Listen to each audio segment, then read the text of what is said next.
अगर मैं आपसे कहूँ भारत की इकोनॉमी ने एक ऐसा संकेत दिया है जिसे देखकर बड़े बड़े इन्वेस्टर्स, कंपनियां और सरकार भी ध्यान देने लगती हैं, और ये संकेत आया है पीएमआई से। जून 2026 में भारत का सर्विसेज पीएमआई 17 महीने के सबसे निचले स्तर पर पहुंच गया। अब सवाल है, क्या भारत की अर्थव्यवस्था धीमी पड़ रही है? क्या नौकरियां कम होंगी? क्या कंपनी हायरिंग रोक देगी? और सबसे ज़रूरी, पीएमआई आखिर होता क्या है? आज इस वीडियो में हम इसे बिल्कुल आसान भाषा में समझेंगे। सबसे पहले एक सवाल आपके लिए, अगर आपको किसी इंसान की सेहत जाननी हो तो क्या करेंगे? उसका ब्लड प्रेशर देखेंगे, शुगर टेस्ट करेंगे, हार्ट रेट देखेंगे। ठीक उसी तरह किसी देश की अर्थव्यवस्था यानी कि इकोनॉमी कितनी हेल्दी है, ये जानने के लिए कई संकेत देखे जाते हैं। उनमें से एक है पीएमआई यानी परचेजिंग मैनेजर्स इंडेक्स। अब सोचिए, देश भर की हजारों कंपनियों के परचेजिंग मैनेजर से पूछा जाता है, इस महीने कैसा बिजनेस रहा? नए ऑर्डर बढ़े या घटे? नई हायरिंग हुई या नहीं?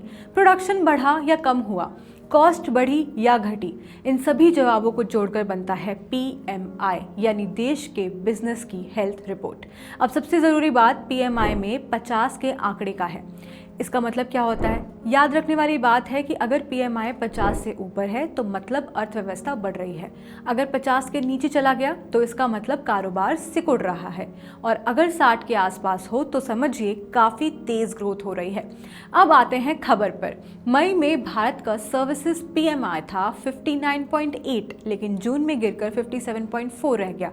अब आप कहेंगे 57 तो अभी भी 50 से ऊपर है, फिर इतनी चिंता क्यों? क्योंकि ये ग्रोथ अभी भी हो रही है, लेकिन ग्रोथ की स्पीड धीमी हो गई है। यानी गाड़ी अभी भी आगे बढ़ रही है, लेकिन पहले 100 की स्पीड पे थी, अब 70 की स्पीड पर हो गई है।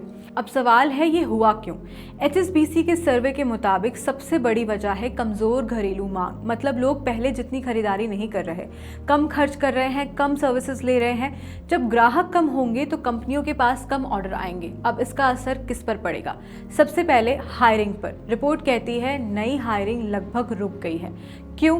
क्योंकि कंपनियों को लग रहा है अभी जितने कर्मचारी हैं उतने ही काफ़ी हैं, यानी कि इनफ है। अगर ये सिचुएशन लंबे समय तक रही तो नई नौकरियों की रफ्तार भी स्लो पड़ सकती है। लेकिन क्या पूरी खबर खराब है? इसका आंसर है नहीं। एक अच्छी खबर भी है, भारत की सर्विसेज की विदेशों में डिमांड बढ़ रही है।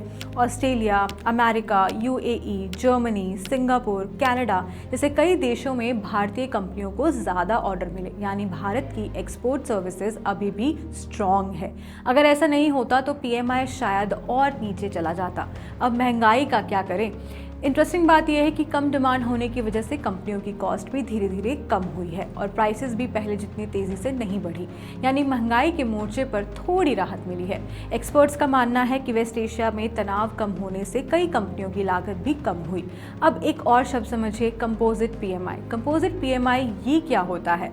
अगर मैन्युफैक्चरिंग पीएमआई और सर्विसेज पीएमआई दोनों को जोड़ दिया जाए तो बनता है कंपोजिट पीएमआई, यानी पूरे प्राइवेट सेक्टर की रिपोर्ट।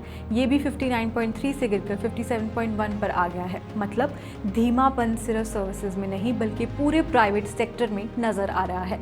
अब सबसे बड़ा सवाल, क्या भारत की इकोनॉमी खतरे में है? अभी नहीं। क्यों? क्योंकि पीएमआई अभी भी 50 से ऊपर है। मतलब ग्रोथ अभी भी हो रही है, लेकिन स्पीड पहले जैसी नहीं रही। यानी ये वार्निंग सिग्नल है, रेड अलर्ट नहीं।